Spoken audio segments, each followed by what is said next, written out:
Okay, welcome. Thank you all for joining us today on this Wednesday. We have some very special speakers today for a panel discussion on coping through these times. And I think that it will be relevant. Everyone can relate to this in some way or another. So I hope that you get some good information out of this. We are recording this session, so you can always catch up on it later, and resources will be shared with you after the presentation. Feel free to put in the chat box any questions that you have for our speakers. And we have with us today Gail Dietrich from United Healthcare, Cindy Persico from Health Advocate, as well as Catherine Murphy and Cheryl Checkers from NAMI.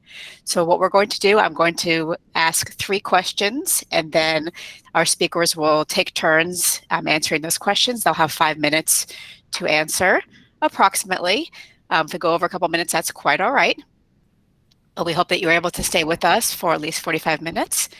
And here are our speakers.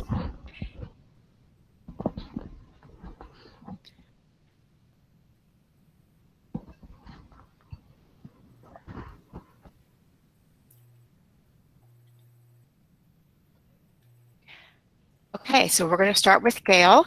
And our first question is, what tips do you have for employees to cope and deal with the roller coaster of emotions with this pandemic? All right. So thank you, Carly. And just to get started, hello, everyone, and thank you for attending. Just to introduce myself, I'm Gail, the nurse liaison with United Healthcare. I work with members at the school district, and I'm happy to join this panel today. So coping with the loss of a close friend or family member may be one of the hardest challenges that many of us face today. So when we lose a spouse, a sibling, or parent, we grieve in our own particular way, right? So grieving is very intense, or loss is understood as a natural part of life. But we try to overcome the shock and the confusion by using different coping skills, right? So everyone reacts to grief differently. And just so you know, everyone reacts differently to death, and it actually employs like different coping mechanisms to grief. Some of us may go through the anger stage, the denial stage, the bargaining stage, and then finally, hopefully, the acceptance stage. Now, you don't have to go through all the stages at the same time. People go through them differently, but there are different ways in which to cope. So I always tell people try to mourn your loss with a close friend or a relative, or even a coworker. Talk about the experience, talk about the death of the loved one with friends or colleagues in order to help you understand what happened and remember your friend or that family member. Don't try to avoid the issue. Avoidance can lead to isolation, and it will just disrupt the healing process with your support systems. Accept your feelings. So you may experience like a wide range of emotions, from sadness, like I said, to anger or even exhaustion. So all of these feelings are normal, and it's important to recognize when you're feeling them. So turn to your support people. Remember and celebrate the lives of your loved ones. Remember their anniversaries. You definitely do want to talk about the difficult times with your friends and family. Know that you can always remember them by honoring them. At the district, they're talking about planting a remembrance tree. You can do that. You can use art to express your feelings. You can turn to a counselor, a professional. Know that psychologists are trained to help people better handle their fear and their guilt and their anxiety that can be associated with the death of a loved one.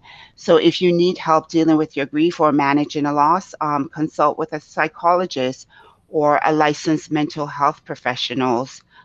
Know that psychologists, they have like different strategies to get you through the sadness, and they have different skills. So, a practicing psychologist will have a different types of evidence-based treatments. Most commonly, psychotherapy that is very helpful to help people improve their lives.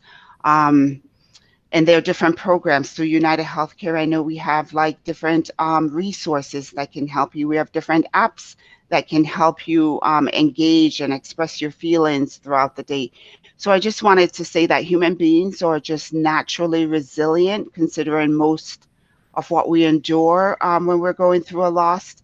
Some people, it may take longer than others, but just know that you have to try different coping techniques, whatever work for you. And also know that there's no particular time or length of time, I should say, in which there is to grieve. It takes some people, it will take a week, some people, it will take months, some people will take years, some people, they will never get to that point. It is normal, but you have to talk about it. You have to seek help if just your regular everyday activities are interfered or you feel the point where you just can't move on. Excellent. Thank you, Gail. Cindy? Thank you so much. Yeah, I'm Cindy Persico. I'm with Health Advocate, and we partner with Palm Beach County Schools to deliver your Employee Assistance Program, or EAP, and also advocacy services to help you navigate the healthcare system. And I'm really, really glad to be able to be on the panel today, too. And thank you, Carly and Charlotte, for your vision to put this together, because it has definitely been such a challenging time, and a challenging time for so long, right? Most of us last March were hoping, hey, maybe this is going to be a few weeks and then we're good to go.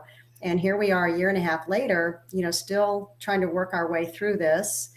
And I'm going to broaden my comments a little bit versus just grief of a lost one. I thought that was really solid information, Gail. And so I'm going to just complement where you left off and add some other things and kind of zoom out to talking about grief in general, like just even if you didn't lose a loved one during this time, fortunately, most of us are grieving loss of predictability, loss of freedom, loss of being able to go to concerts and vacation and travel freely and comfortably. So a lot of those losses result in the same kind of sadness, not to the same extreme, of course, but we're still looking for coping tips of how can we run this marathon that we find ourselves in, that it definitely isn't a sprint. We are still suiting up and going forward. And even though there's a lot to be hopeful about, most of us thought, oh, we've got vaccines, great, we're home free. And yet here we are in divisive conversations about that, and all kinds of other things that we're dealing with. So for us, some of the coping tips that we're trying to practice ourselves as well as share with audiences, number one, adjust expectations. Nobody is doing this perfectly, and this is a lot to be trying to get through. So that's one thing, kind of pick your battles, really focus on what is realistic right now, what expectations are even fair to have of myself, of my kids, students, spouse, partner, coworkers, kind of giving everybody some grace, starting with myself. And the other tip that can be really helpful, and it sounds basic, but to make a list daily of priorities so we can focus. A lot of our energy is being scattered trying to cope. So just a short list. What are the 3 to 5 things that if I accomplish today, personally, professionally, I'll feel pretty good about myself, versus looking at a long to-do list like we might have done in the past. It's helpful to recognize that we're spinning 2 big plates right now. One is just the plate of daily life that we had back in February 2020. Remember that life? Most of us still have that. We're trying to parent, we're trying to be a good volunteer, we're trying to improve ourselves personally and all the things, keep up with work, keep up with house, all those things. So we've got that plate spinning. And then we also have this plate spinning over here of like, what the heck is happening, right? We can call that grief. We can call that coping with change, uncertainty.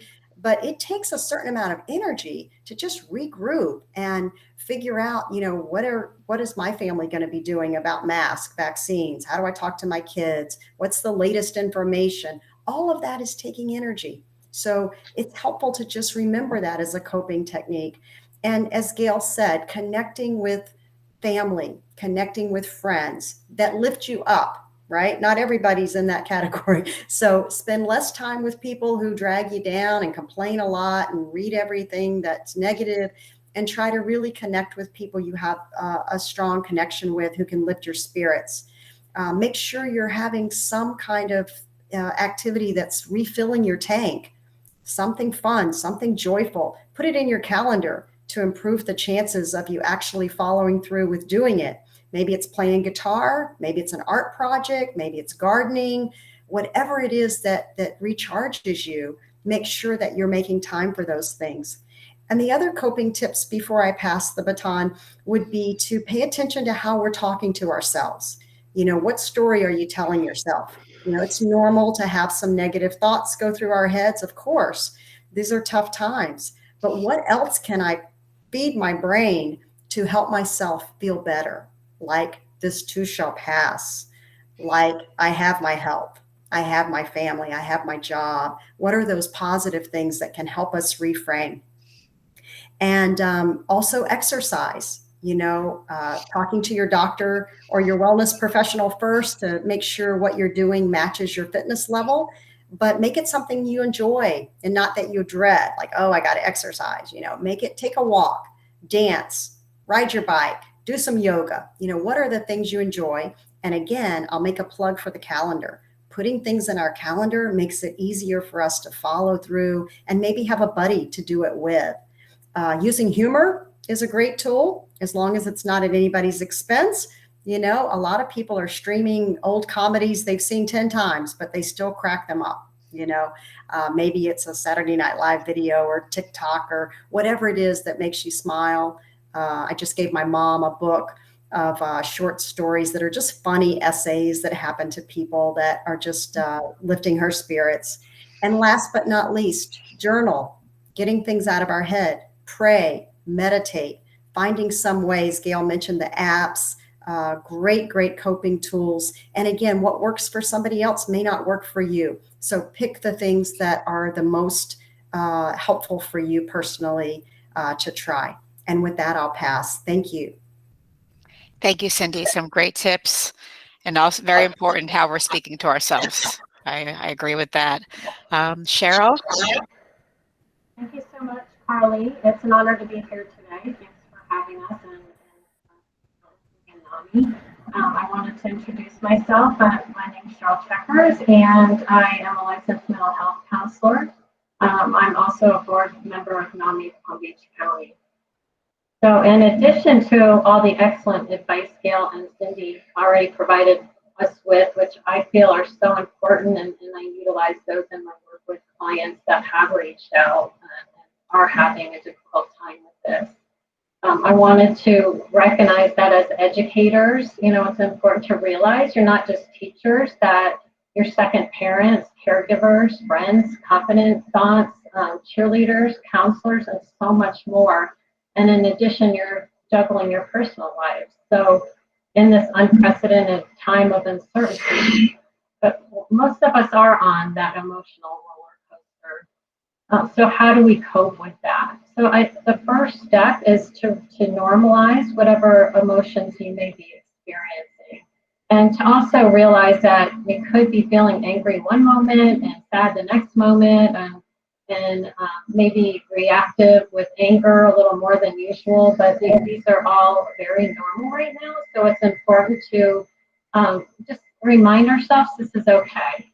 This is what we expect in these kind of times. So not to be hard on ourselves and layer on another layer of things to make this more difficult. And also, I do see that grief being experienced, whether or not someone has lost a family member to COVID, or they're just grieving the things that we've kind of had to give up or kind of look differently than what we're used to. In addition, what I'm seeing a lot of is that we're all experiencing a collective trauma right now. And a lot of the responses with the emotions are things that I would see in trauma survivors. So I think that's also important that we have that, on our radars, and we realize, this is traumatic for all of us. And some of us are more so traumatized by it than others. Another thing that I'm seeing happening that is we're getting triggered into the flight or fight mode or the survival mode. Again, a typical response that we would see in trauma survivors. So our sympathetic nervous systems are triggered. We have these like stress cocktails circulating through our systems, and it's causing us to be reactive. So that our bodies, our brains are doing what they're supposed to do. Our brains are trying to protect us. We're in danger mode. But what that causes us to do is then we're very reactive. So it's that's where you see that like the anger comes more easily, or I might be feeling depressed or sad, or this is not normally like me. So that is coming from our brain's natural system being triggered. What we tend to do when that system is triggered is we're environmentally reactive. So we go from stimulus to reactivity, and then stimulus again and reactivity again. The cortex, the thinking part of our brain, can't have time. It doesn't have time to think through things. Our amygdala is just is reacting. So we tend to react to things rather than thinking about what is the best way to handle this. And I think that is important because it's what I'm seeing is, to some extent, we're all experiencing that, or most of us are experiencing some of that reactivity, which, it kind of feeds into, and I'll explain a little more how that can also feed into some of the other things we're struggling with. So when you walk around in that reactive state, it's exhaustive. It's exhausting. And it can cause a lack of motivation. It can cause us to feel fatigued, restless, worried, sad, overwhelmed, all those roller coasters of emotions, even depressed or worse. I'm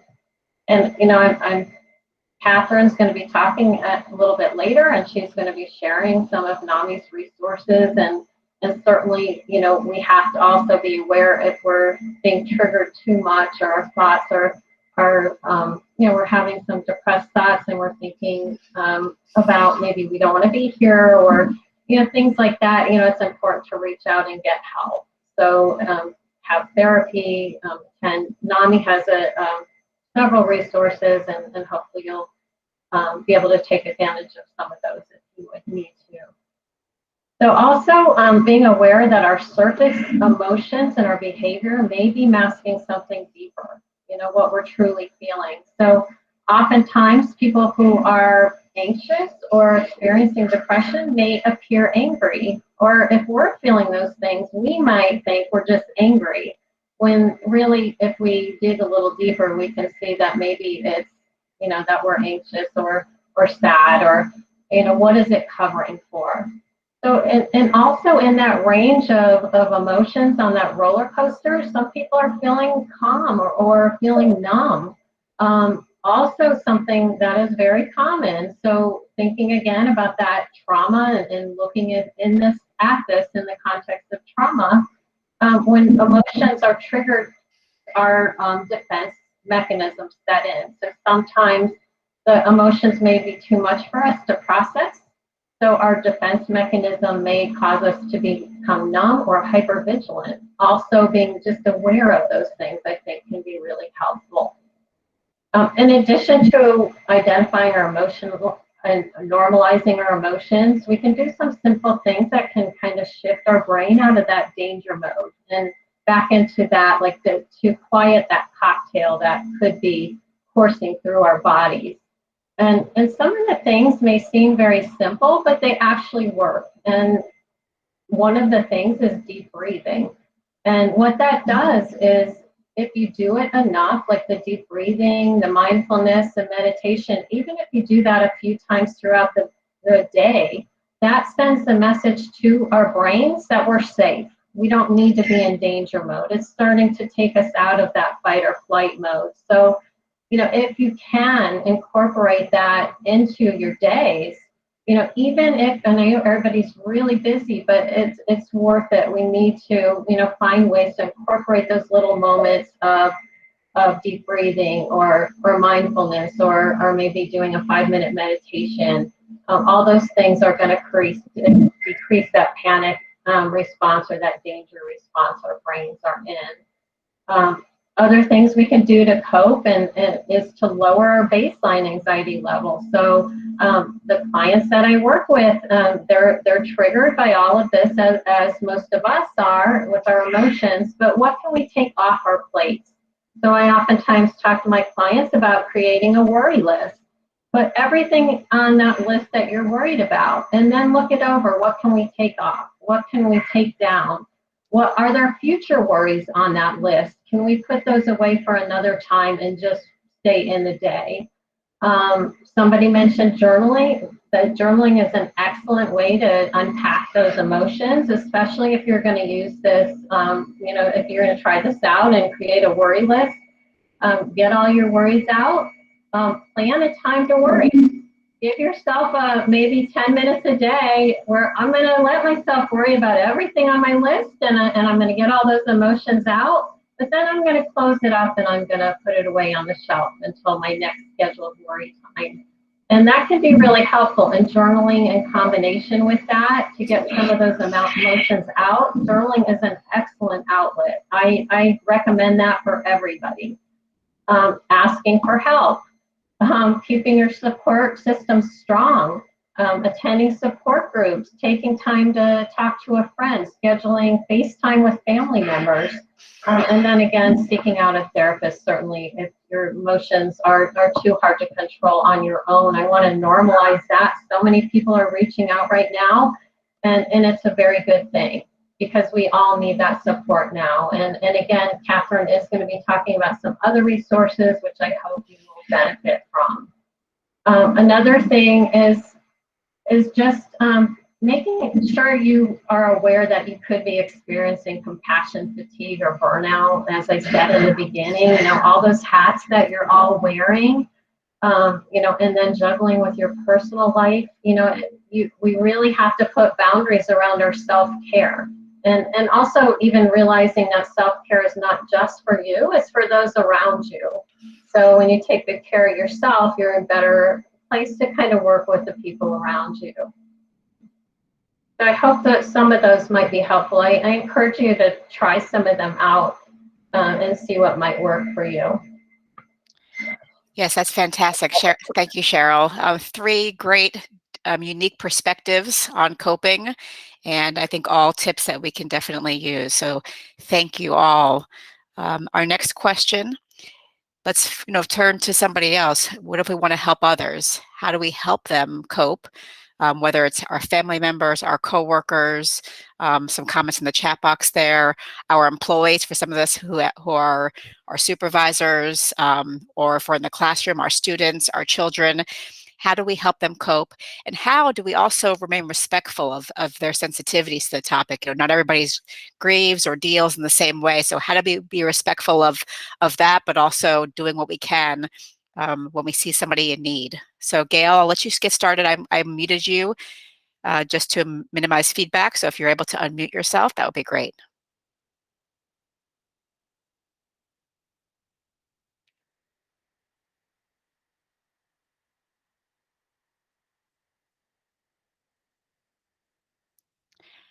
I can't hear you.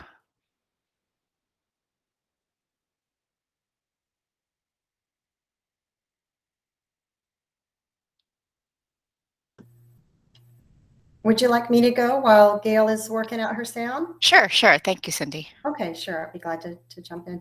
I think that it's so important to walk the talk ourselves, first of all, before we try to help anybody else. A lot of times we are concerned about family members or coworkers, and, we want to first have our own oxygen mask on, like the flight attendants tell us when we get on a plane, before we try to help somebody else. So that's the first thing, I think, as Cheryl and Gail and I were all saying, to make sure we're taking care of ourselves, we're in the best shape possible. And then I like to encourage people to think about who is the most influential person that that person might listen to. First of all, it might not be you. Is there somebody else that is closest to them? And it also can be helpful to reach out for some support. Chances are you're worried about the person, you're affected. So the EAP program can be a great resource for that. We're all licensed mental health counselors.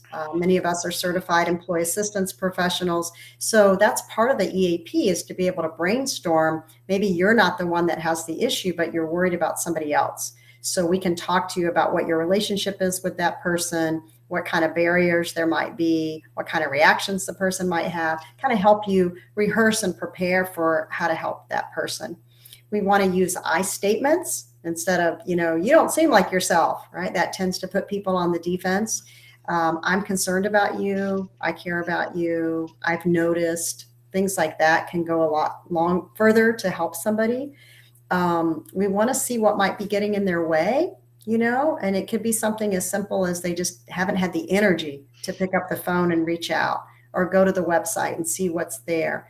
So offering to remove some of those barriers, let's do it together. I'll help you make the call. I'll go to the appointment with you if you would like, depending on the situation.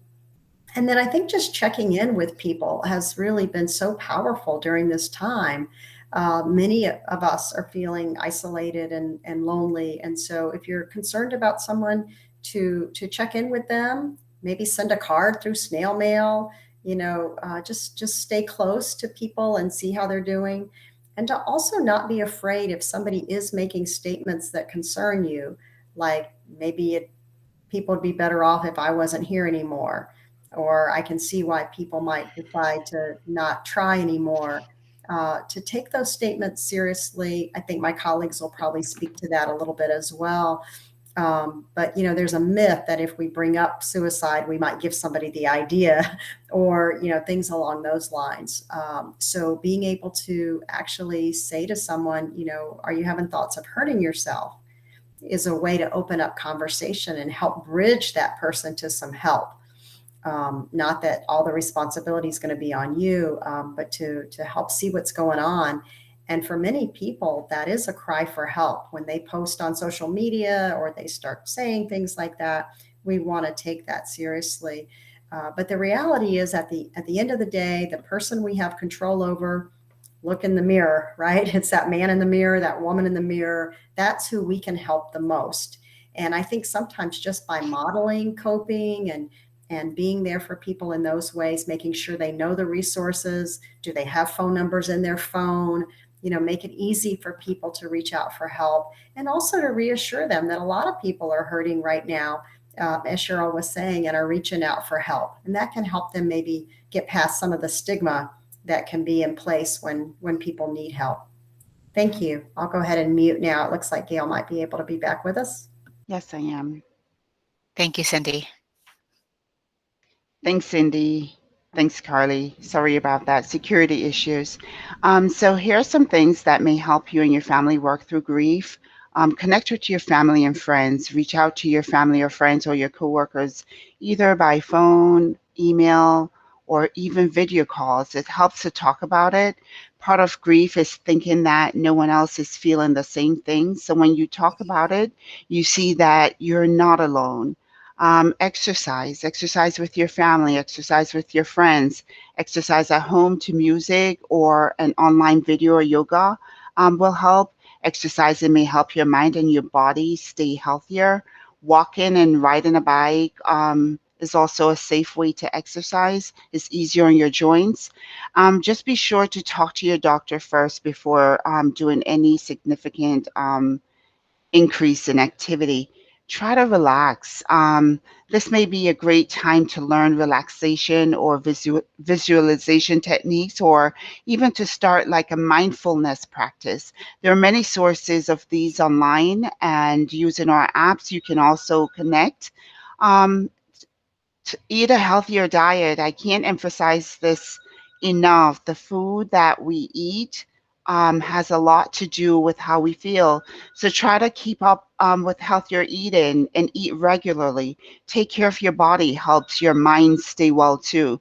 So during time of grief, people may turn to food. So more than ever, please be mindful when nourishing your body. Talk to friends.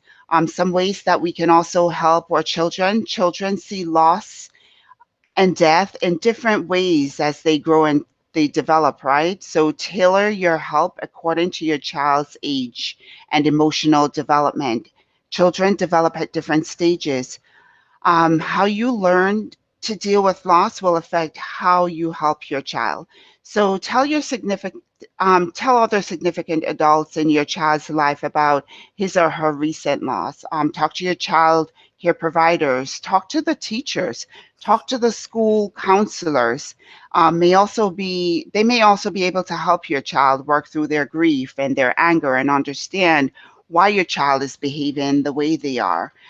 Provide some safety and security. Allow your children to like express their feelings related to loss. Children need an adult who makes them feel safe and secure. So consider your child's personality and his or her comfort level in talking about feelings and concerns. Consider the child's emotional development. Think about the child's age and feelings when you explain loss and death so that you can explain it in a way that he or she will understand. Use an activity. Activities create different ways for children to express their feelings related to the loss. Try an activity that fits your style and your child's developmental level. If one activity doesn't work, try another one. Some suggest including the following, like reading books or watching a DVD. Books and DVDs can help children understand the concept of loss and death. Ask a librarian about books and DVDs that are related to grief and loss that can help you. Make up stories. Storytelling lets you and your child change what happens in the story. And then your child can change either being sad or gloomy feelings to more positive ones that provide warmth and comfort. Drawing pictures can help. Drawing pictures of feelings may be easier then talking about them, ask your child to draw a picture of what is happening to him or her. You can also draw a picture of what's happening to you. After finishing your drawing, explain what you drew and ask your child to explain his or her picture. You can also draw pictures like around the storytelling to help your child deal with the grief. And you can also do play and act. So acting out feelings through play may help your children. You can use stuffed animals, you can use puppets, you can use toys to act out your feelings. Sometimes it's easier to allow children to use their favorite stuffed animal to speak or, just help them like express their feelings. You have to be very respectful of your teens, right? So you have to make sure that um, let your teen react to the loss in their own way. Teenagers are very special, they're very unique, they're very emotional. Some teens are naturally quiet and may need to express their grief in private. Some teens feel so frustrated and helpless that they may react strongly, even showing intense rage. They may need reassurance that their intense feelings are normal reactions to the situation. So listen to your teenagers, allow them to ask questions. Teens who experience loss often question the meaning of life, what happens after death, why does tragedy occur, why bad things happen to good people. You can best help your teen by allowing him or her to ask questions. Give your teen time to adjust to the loss. Teens may vary in their ability to adjust to major changes, including um, losing, taking their lives. They may tell you that they want to die, they don't want to live anymore. They may express suicidal thoughts and feelings. Your teen may not be ready to respond to the loss at the same time as other people do. So do not force your teen to grieve on a timetable. Reassure them that grieving is normal. Reassure them that their feelings or normal, comfort them, touch them, hug them, convey some understanding of love and affection. Set reasonable limits on your teen's behavior. So when a major loss occurs in a teen's life, rebellious behaviors may become more dramatic, right? So this is often a sign that the teen is having intense feelings about what just happened. Teens usually feel more comfortable when they're clear about how far they can go with their behavior. So be firm with your teen and be clear with your expectations from him or her. So teach your teens about the normal grieving process. Definitely listen to them again. Like I said before, be prepared to drop what you're doing at that given time and listen when he or she is ready to talk about the loss. Let your teen talk about the loss in indirect ways. And if he or she needs to, if you need to stop and you need to listen, then that is the time to do it. Listen for the feelings that your teens that they're expressing. Adults often want to help a teen ease their pain by helping them, by giving them advice, by telling them what to do, by telling them how to feel.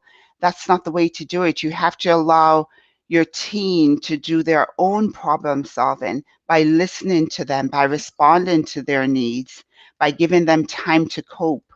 Um, so teenagers, they go through like different stages, like the early teens. Since these teens may feel ill at ease by expressing their grief, you may ask them to draw a picture. For the middle teens, you may want to talk about the death with them, have them express their feelings in a healthy way by photographs, going through photographs with them, talking about pleasant times, talking about the sad times, talking about, different things that you did with that person. You may want to sing with the teens, and that the late teenagers, they may want to participate. They may not want to participate. They may not even want to, talk about it. For example, they may not want, to talk about, they may see it as like a natural disaster, or they may not want to attend the service for a deceased person or a family or relative. You have to respect your teen's position. Do not force your teen to participate in activities that he or she feels uncomfortable doing.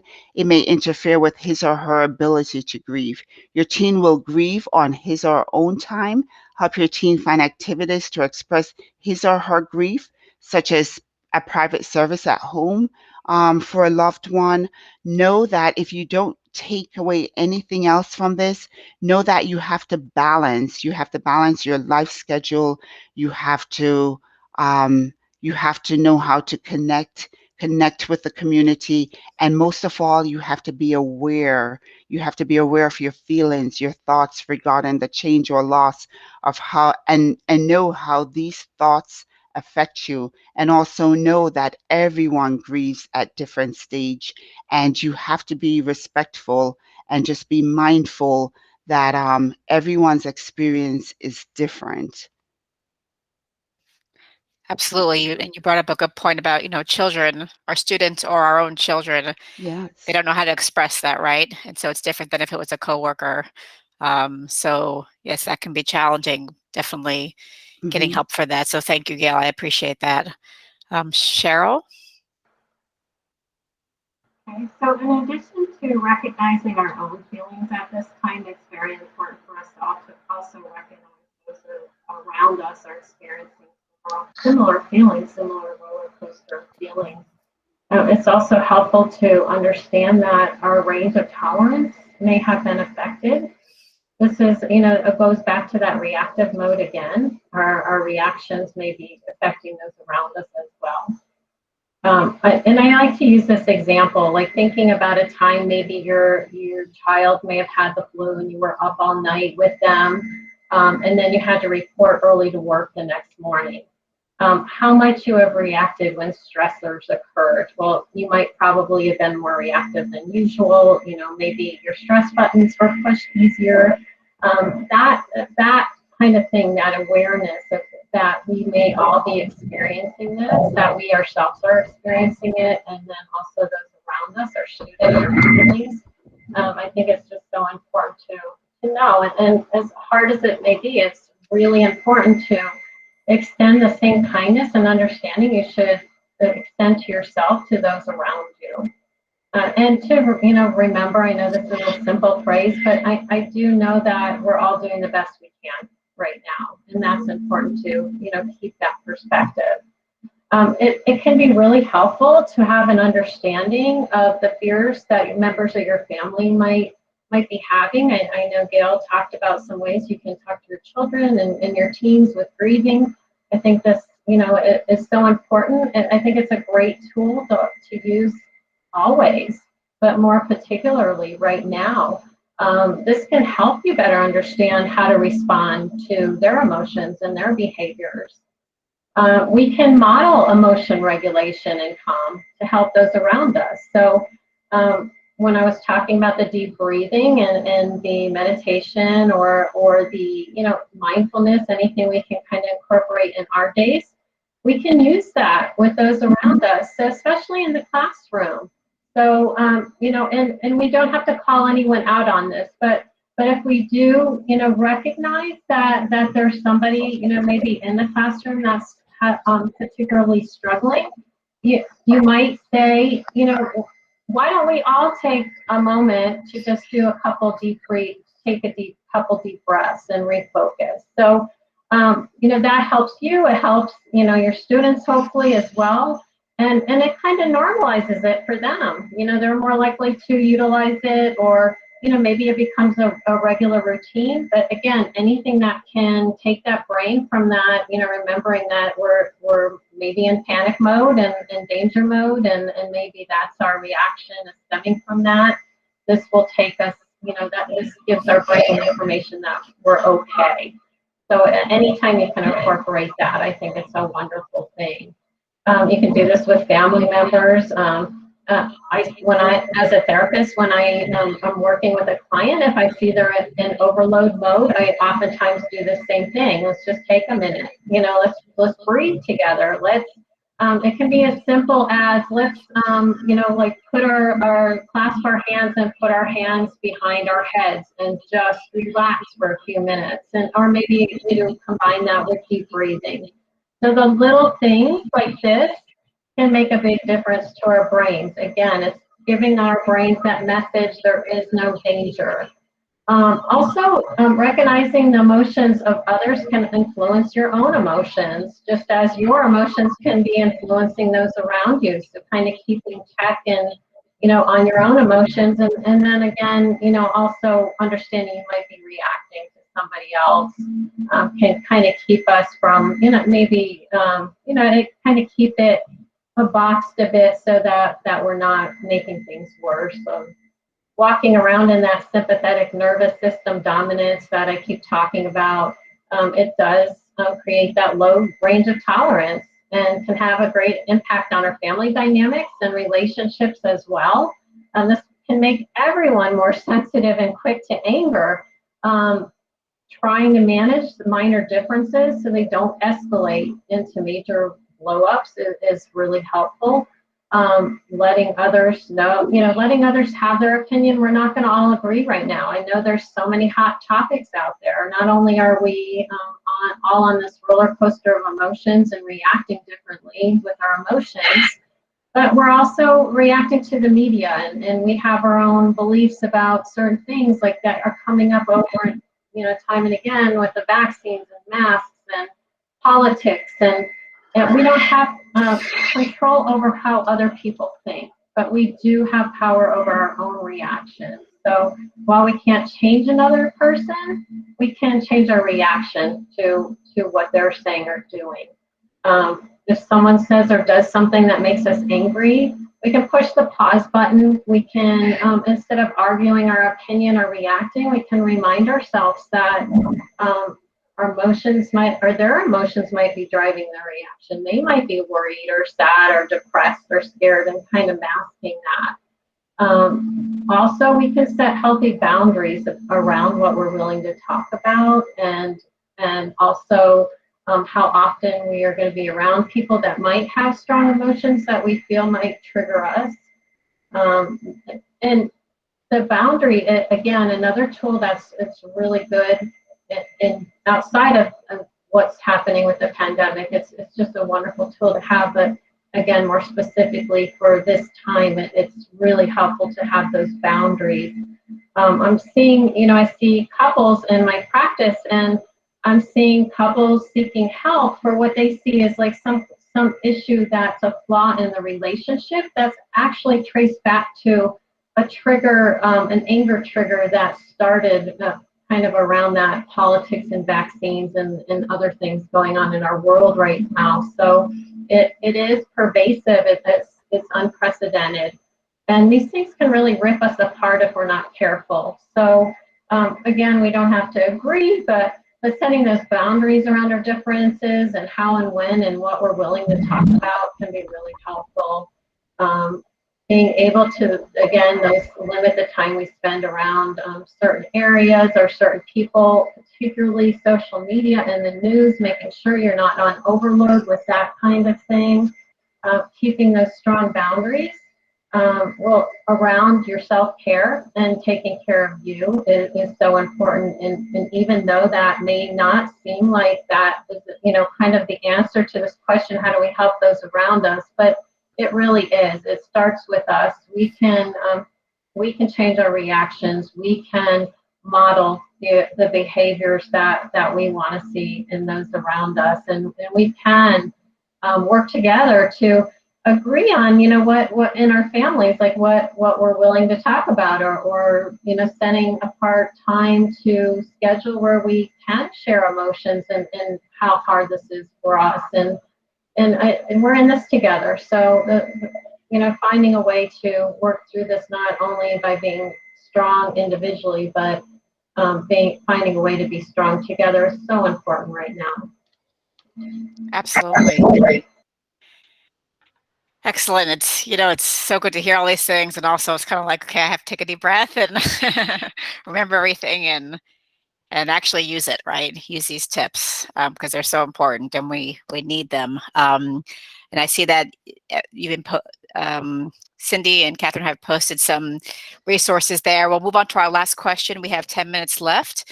And that is about the resources that are available for employees. And you've mentioned them as we've gone along, but if you want to each just speak to the resources that are available to our employees as well as their family members, and some of them, extend out to family members and friends. Gail, do you want to get started? Sure. Thank you, Cindy and Kathy. And it's so many resources available and so much information, and that's why it's so important to connect and reach out to those around you and tap into your resources. So to assist people with improving their health and well-being, we offer, like, the United Healthcare Wellness. It's a comprehensive portfolio of wellness programs, services, and products to help you at no cost. So you have the myuhc.com. It is an essential resource for members looking to maximize their health care dollars and achieve better health. There's several resources that you can tap into by logging into myuhc.com. You can find providers, you can find tools and information to better help you make better healthcare decisions. Achieving your health goals is a journey, and sometimes it's not easy. And that's why we have Rally. And Rally is a digital health and wellness experience. So Rally will help you to make changes in your daily routine.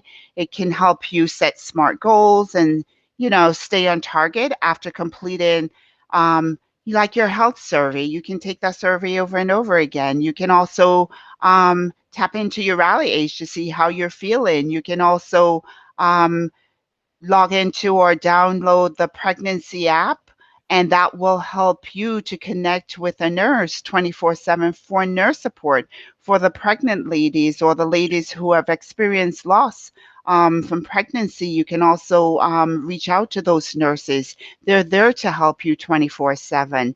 So one click will connect you to a live nurse anytime, day or night. We also have medically approved pregnancy information on that app that can help you check your symptoms. You can learn about what to expect, like during labor or for your next doctor's visit. There are tracking tools that can help you do your kick counts, or it can help you, maneuver through your pregnancy and provide information, and give you access to your pregnancy benefits, your cost estimator tools. We also have the United Healthcare app that you can download on your phone, and that will actually help you get care and information 24/7, and connect with the professionals. We also have the Semvelo app, and the Semvelo app is created by psychologists, and it is a top rated self-care app that helps clinically validated techniques such as cognitive behavioral therapy. You can also track your moods, daily mood tracking, so you can just answer like simple questions each day to capture your current mood, identify patterns, and access progress. There are coping tools that will help you relax, that will help you with situations as you're going through your daily work. It can help you with just calming yourself down before a stressful situation. You have guided journeys that you can tap into, and those are clinical techniques that can help members feel better, more control and give you long-term skills. You can track your personalized progress through weekly check-ins on the Semvelo app. You can track your goals. You can see how you're, making strides week by week. It also connects you with community support. With one of the largest, it has that community outreach that you can connect with other members who are going through the same experience with you, that can provide advice, and they can also share their experiences with you and can actually provide tips. So there's several other resources that's available to you, but I'll let the panel explain those resources. You also have your EAP, you have NAMI, you have your church, their community resources that you connect to, the suicide hotline, the AAA that will help you. There are thousands and many resources out there that's there to help support you through your grief, through your loss, through anxiety, through fear, through different thoughts and feelings that you're going through. So reach out to one of us. We'll be able to connect you with the resources that will best fit your needs. Fantastic. Thank you, Gail. Thanks, Carly. Cindy? Yes, I'll be brief. I know we're getting close on time here, so I put a lot in the chat to help you reach out to Health Advocate. As I said at the beginning, we're your partner for employee assistance program services. Everybody has 1 to 6 sessions that are free, confidential, and that is per issue per year. So if you call us today about grief and then a couple months from now you need help with stress, the program resets. Your immediate family members that live with you are covered, parents-in-law, no matter where they live. We provide education, information on creating a coping plan, something you're dealing with. We provide coaching, counseling. We do webinars. We have a ton of webinars on our website, healthadvocate.com. You can check out something on resiliency, mindfulness. We provide services virtually in all the ways that I described in the chat, telephonic, in person. We can help you vet providers. We can help you vet things that you're looking for or find those things for you. We can help you find a support group. And I also put in some other great grief resources. Griefshare.org will send you a grief tip every day for free. So if you are actively grieving, which so many of us are right now in different ways, and the childrensroom.org is specific to young people and grief and is another great resource as well. So hope you'll reach out to us if we can help you. We're available any time of the day or night. Thank you. Thank you, Cindy. And we do promote the services through Health Advocate and through United Healthcare that are available to us. Of course, we still have employees that don't always know about them. Sometimes if you don't know about them or listen to it unless you actually need it. So I think we all need it now. So let's take advantage of those resources and share them with our coworkers and our family members. But I'm also happy to have Catherine on here explain about NAMI to us. One employee did tell me they've recently utilized the support groups through NAMI, so I'm very thankful that we could have you on today. Catherine? Thank you so much for having me. So again, my name is Catherine Murphy, and I'm the Director of Programs here at NAMI Palm Beach County. That stands for the National Alliance on Mental Illness. All of our programs are offered free of cost, and we provide services for people who are experiencing conditions themselves or for those who are supporting somebody else. And then we have some special classroom resources as well. I thought I might pull up our website while I speak just to be able to show you um, quickly how to navigate this site in case you're looking for a resource. Do you see my screen? Yes. Okay, great. So if you're looking for a support group, you can come here to the front of the page, you register here, sign up online. Like I said, they're free. Our services are offered by people with lived experience. So that means the support groups will be led by other family caregivers or by other people who are experiencing mental health conditions. They're not clinician led. And so we see them as a complement to other clinical services. We have a lot of events coming up, so you can look over here and see all of our great events and click on the calendar. We have a series called the NAMI General Meeting. You can find that under programs. So here you'll see, who it is you're looking for services for. So general meetings are here. We have educational talks around things like who's offering services in the community, what types of therapies are available. If you're looking for cognitive behavioral therapy, Cheryl Checkers is on today, led a great talk on cognitive behavioral therapy. If you're looking for vocational rehabilitation services, they're coming on next month to share with us, and we have those meetings recorded. We have resource navigation. So if you're not quite sure where to start, you want to look for resources outside of what you're already familiar with, we have a family resource specialist, so you can call into our office and share what your situation is, what you're looking for, and this member on staff can help you to find those local resources. Most of our services are being offered online right now. We do have some groups in person, so it's very easy to access them. We have a family support group this evening, so you can just join in on Zoom and come and talk to other family members who might be supporting somebody with a mental health condition.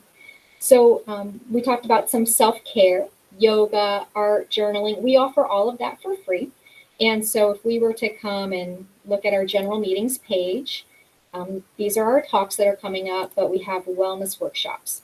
So we're changing the date. It's going to be on Tuesdays at 4:30. We offer art workshops. And so different fun topics, but we do often talk about mental health within the art workshops and how art can be a creative tool for coping.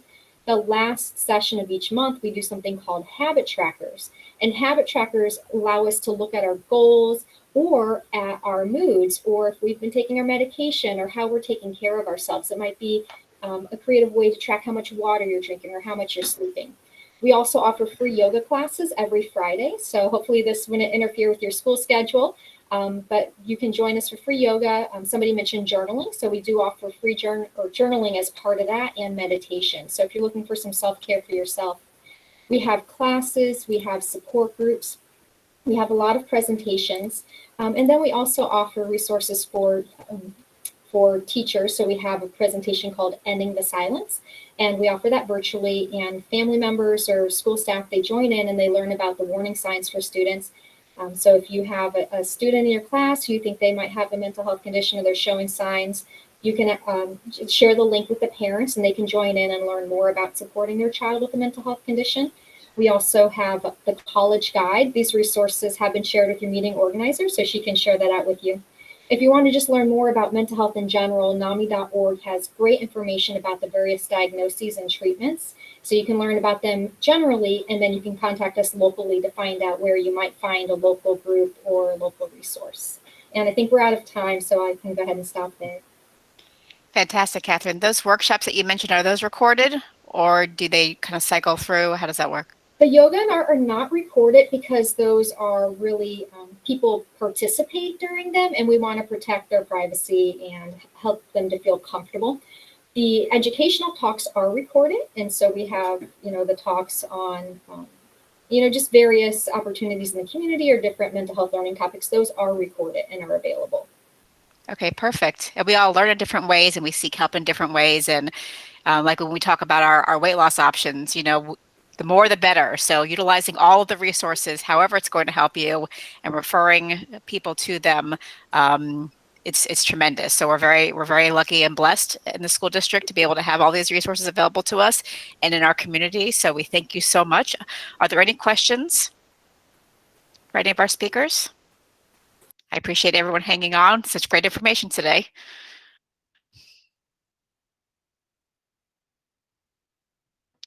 And all of the handouts and links that we were given today will be shared with everyone who attended and also those who are watching this recording. Thank you, Carly. Thank you, fellow panelists. This was a great conversation. Thank you. Thank you. Everyone. Thank you.